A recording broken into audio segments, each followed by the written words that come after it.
In Newcastle, Pennsylvania, in the summer of 1978, Kathy Kadunce and her 4-year-old daughter, Dawn, were found murdered in their home. Her infant son was left in the same house, completely untouched. Police spent 3 years on this before a convicted killer sitting in a county jail finally started talking, and what he had to say reshaped everything investigators thought they understood about what happened that morning.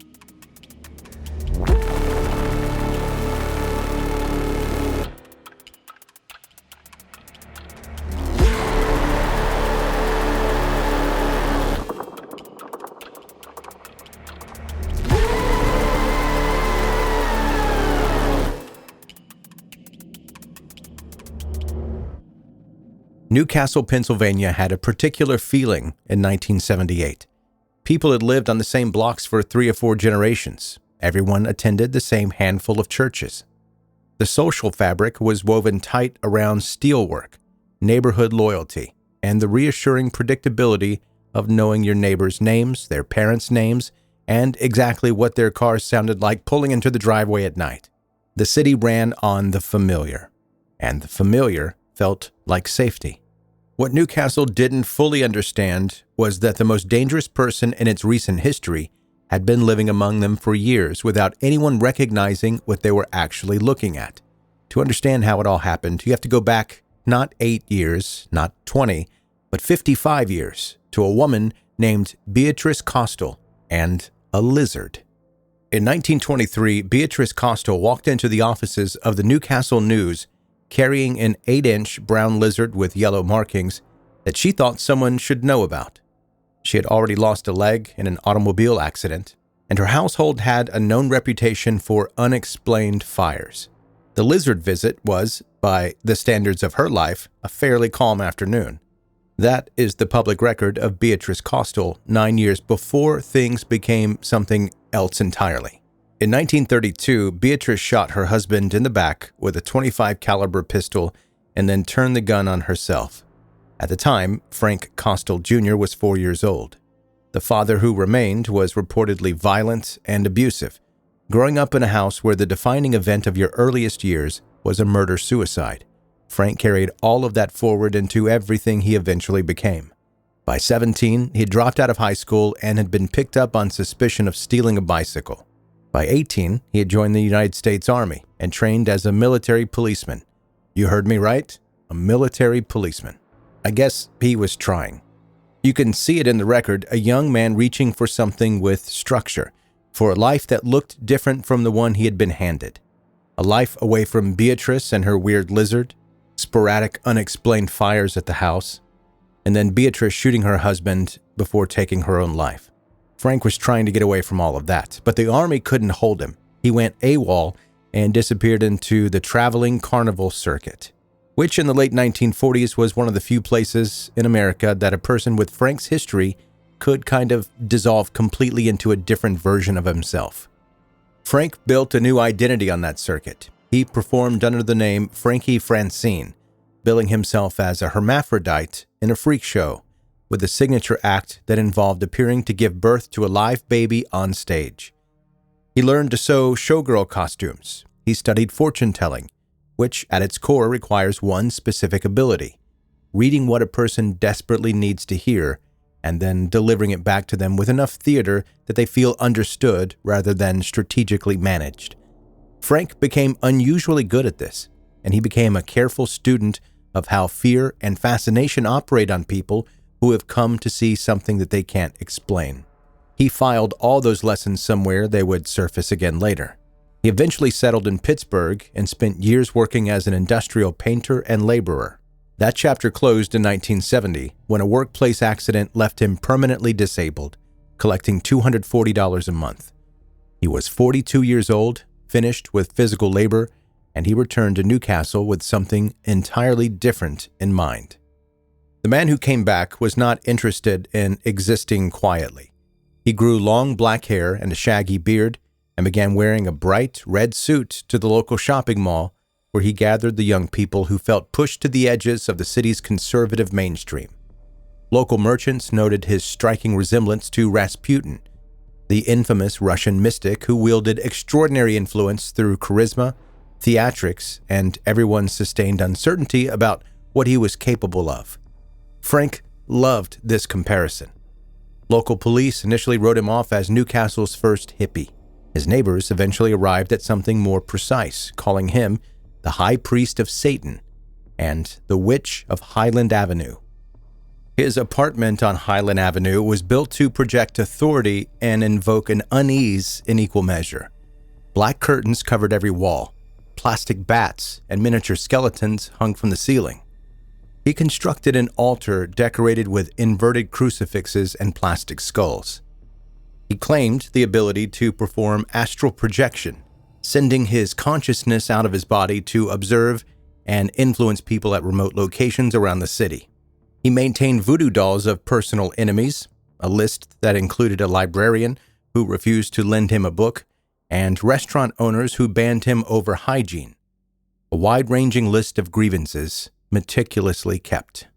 Expert testimony at his later trial established that Frank's rituals aligned with practices outlined in Anton LaVey's Satanic Bible.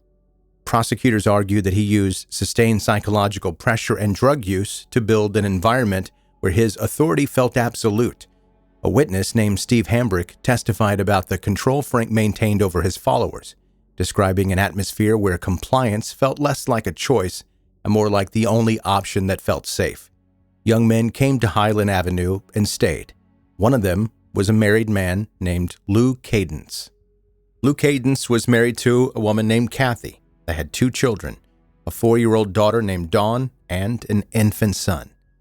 Later, testimony alleged that Lou and Frank were romantically involved and that Kathy had been noticing things inside her marriage that she could not fully account for. In the weeks before July 11, 1978, Kathy found drugs in the house, drugs that Frank had given to Lou to sell, and she flushed them. According to testimony that would not surface for 3 more years, Frank Costl treated that act as a transgression requiring a ritualized response. On the morning of July 11th, someone entered the Kadunce home on Wilmington Avenue. Dawn, who was 4 years old, was stabbed 17 times. Kathy, 25 years old, was stabbed 18 times and shot once in the head. Their infant son was found alive and completely unharmed. The deliberate choice to leave one child untouched while the violence visited the others was so precise that it moved investigators away from any random home invasion theory almost immediately. Lou told police he'd been at work. For 3 years, that's where the case stayed. In 1981, Michael Atkinson, a convicted serial killer sitting in a Lawrence County jail, began providing investigators with details about the Kadunce murders that only someone present at the scene could plausibly know. He said he had driven Frank Costl, Lou Kadunce, and a man named John Dudoic to Wilmington Avenue that morning. He waited outside, heard a gunshot, and watched Lou exit the home carrying a rifle. The detail that reframed everything was something Atkinson said Frank had once told him directly. 17 was the ritual number of stab wounds in his practice of Satanism. When investigators confirmed that Dawn had been stabbed exactly 17 times, the premeditated ritual theory became very difficult to argue away. An expert witness testified about the occult framework Frank had constructed over years. The prosecution argued these were planned, ritualized acts executed with religious intent rather than anything born of impulse. The resulting trial became a regional media event, with the Pittsburgh Press providing extensive coverage of what it called Mystery and the Devil in Newcastle. Frank Costl took the stand in his own defense and attempted to reduce everything about his Highland Avenue life to theater, props, and performance without real consequence. And then came the detail that quietly reshapes everything about this story. Frank admitted that he had developed his oratorical style, the specific cadence he used to hold his followers in place and convince them of his supernatural authority by watching televangelist Oral Roberts on television and carefully studying his delivery. He described astral projection as a personal belief he had never actually been able to perform. The props were props. The man, who had built a following on claims of mystical power, had developed his entire method by watching a Christian preacher and applying that technique toward a completely different mythology. The occult was window dressing.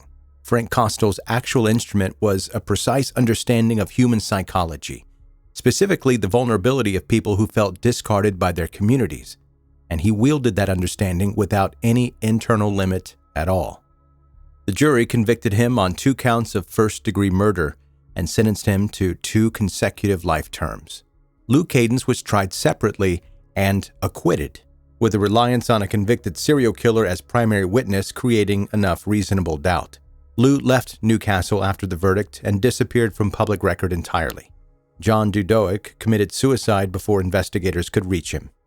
Frank Costl spent the rest of his life in the Pennsylvania prison system. By the late 1990s, he had been moved to a geriatric unit, semi-comatose, skeletal beneath a thin blanket. He died in December 1999 at 71 years old, and whatever he knew about the morning of July 11th, 1978, he took it with him.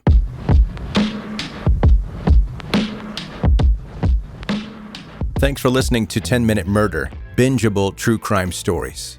Hello, I'm Joe, the host, and here's an email from one of you.